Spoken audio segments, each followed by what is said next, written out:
तो सरकार गठन के बाद सरकार ने सबसे पहला जो शुरू काम किया है वो अतिक्रमण हटाने का। चलिए, तो उसी अतिक्रमण को लेकर के सबसे पहले कुछ लाइनें प्रस्तुत करना चाहेंगे। ये गरीबी गम देती है, आँखों में नम देती है। ये गरीबी गम देती है, आँखों में नम देती है। अधिक देकर सपना कम वक्त सांसें ही कम देती है। तो हम आज बात करेंगे वैसे गरीब लोगों की जिनका ज़िंदगी झोपड़पट्टी में शुरू होता है और उसी में समाप्त हो जाता है। अब सरकार को इनकी झोपड़पट्टी भी रासने आने लगी है ना। वो अतिक्रमण लगने लगा है और उसे भी हटाने के लिए बुलडोजर भेजा जा चुका है। ये खबर समस्तीपुर का है ना। कुछ समय पहले का समस्तीपुर का भी कुछ खबर है, वीडियो में आप देख सकते हैं। बेटा मर गया 4 महीना में जाके मर रहा ओकर बच्चा सा के हमको भी तो दे भाई खाएला उसको का दुनिया काट को के लावे के दिया हमरा के पकड़।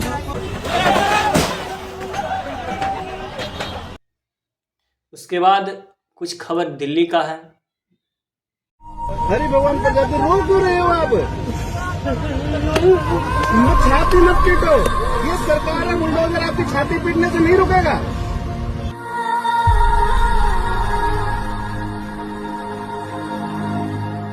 तो देखा आपने कि मतलब किस प्रकार से गरीब लोग बिलख रहे हैं, रो रहे हैं और सरकार निशंस निर्दयता का रूप दिखाते हुए प्रशासन उनके घर को नस्तोनाबूद कर रही है। ठीक है, ऐसा नहीं, हम तो सिर्फ ये 2 जगह का क्लिप हम आपके लिए उपलब्ध कराए हैं। ये अतिक्रमण हटाने का कार्य बिहार में बहुत सारे क्षेत्र में चल रहा है, इसमें नालंदा भी आता है। ठीक है, तो साहब एक बात बताइए, बेचारे गरीब जो 2 वक्त की रोटी के लिए संघर्ष करते हैं, दिन रात मेहनत करते हैं, वो बड़ी मुश्किल से बेचारे अपने बेटे को अपने बच्चे को पालते हैं, 2 वक्त की रोटी से शिक्षा और स्वास्थ्य उपलब्ध करा के देते हैं, है ना। वैसा घर जिसमें न रोशनी का व्यवस्था रहता है, न आसपास खाने कुछ चीज़ें उपलब्ध रहती है, वैसे घर में वो जीवन काटते हैं और वो अपने जीवन वैसे घर में काट ही देते हैं, पूरे उनका जीवन ही खत्म हो जाता है। और वैसे लोग सरकार के लिए अवैध हो गए हैं, है ना, जो बेचारे अपना जीवन चला रहे हैं सिर्फ और कुछ नहीं कर रहे हैं सरकारी ज़मीन पर रह करके। और अडानी को आपने 300 एकड़ ज़मीन मुहैया करा दिया, वो भी 1 रुपये में। साहब एक बात बताइएगा, वो कौन सा वैध है? जो अपनी जीवन चला रहे हैं एक झोपड़पट्टी में रह करके, वो अवैध हो गए और आपने 3 एकड़ ज़मीन 1 रुपये में दे दिया, वो वैध हो गए, है ना। ये किस प्रकार का न्याय है अपना? थोड़ा बताइएगा हमें भी। उनको आप ये बताइए कि वही झोपड़पट्टी में रहने वाले लोगों का वोट पाकर आपकी सरकार बनी है, वो कैसे वैध हो गई, है ना। जब तक उनको वोट लेने की बारी थी तब तक उनके घर के जा कर के माथे टेका करते थे, जब वोट खत्म हो गया तो बुलडोजर आपने उनके घर पे चलवा दिया, है ना। बेचारे किस प्रकार से मतलब अपने पूरा जीवन लगा करके एक घर खड़ा करते हैं, आपने उसको पल भर में मिटा दिया, है ना। आप इस प्रकार से आप बात करते हैं रामराज की, ये रामराज है? किस प्रकार के रामराज की बात करते हैं आप, जिस रामराज में एक गरीब का आंसू नहीं पहुंच सकते हैं, एक गरीब के लिए आप कार्य नहीं कर सकते हैं, बच्चों को सही शिक्षा नहीं दे सकते हैं, आप स्वास्थ्य अच्छा नहीं दे सकते हैं, महिलाओं को रक्षा नहीं कर सकते हैं। देख रहे हैं कितना रेप और महिलाओं के साथ जो है मिसबिहेव का मामला बढ़ता जा रहा है। और आप रामराज की बात करते हैं, आप कौन सा धर्म का पालन आप करते हैं जो बताइए? मानवता धर्म का पालन करते हैं क्या, या दया करुणा, इसमें किसी प्रकार का धर्म का पालन करते हैं आप? राम के नाम पे सिर्फ घपलेबाजी करते हैं और कुछ नहीं करते हैं। ठीक है, एक बात बताइए साहब, आप तो पूरे देश का रक्षक का बात करते हैं, आप तो चौकीदारी का बात करते हैं, किस प्रकार का रक्षक? ये रक्षक की निशानी है? एक गरीबों को उनके से आवाज़ छीन लेना ये रक्षक की निशानी है? बताइए। चलिए, हमें लगता है कि हमारे पुराने दिन ही अच्छे थे। आप देख रहे होंगे डॉलर का स्थिति क्या होता जा रहा है देश में। 89 रुपया चल गया, जो 50 रुपया हुआ करता था। 50 रुपया में $1 की कीमत था और अभी 89 रुपया। चलिए, ये तो समझ में कुछ लोगों को नहीं आएगा, इसको एक्सप्लेन बहुत ईजी से समझ सकते हैं कि जो मोबाइल का कीमत अभी 89,000 रुपया है, वो पहले 50,000 में मिला करता था, है ना। तो ये स्थिति हो गया है भारत का।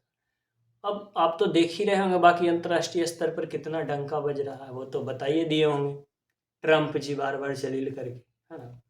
तो हमारे सरकार किस प्रकार से फेल्यूर होती जा रही है और खुद को बाहुबली बताती है, थोड़ी सी शर्म नहीं आनी चाहिए सरकार को।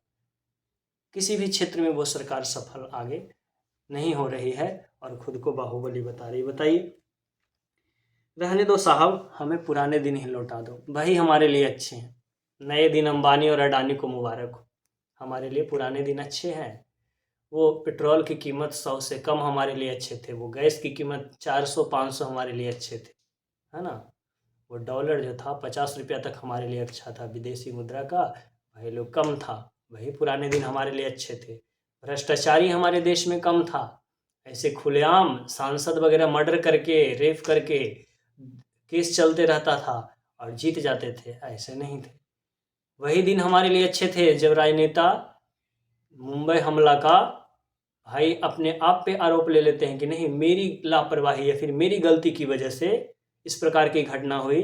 अगर हम इस बातों को गंभीरता से लेते तो ऐसा घटना नहीं होता, वही दिन हमारे लिए अच्छे थे। अभी तो सरकार सिर्फ यही करती है, सिर्फ दोषारोपण करती है। देश में कितना आतंकी हमला हुआ, दिल्ली आतंकी हमला हुआ, क्या कभी गृह मंत्री ने नैतिक जिम्मेवारी ली इसकी कि हमारी फेल्युरिटी है?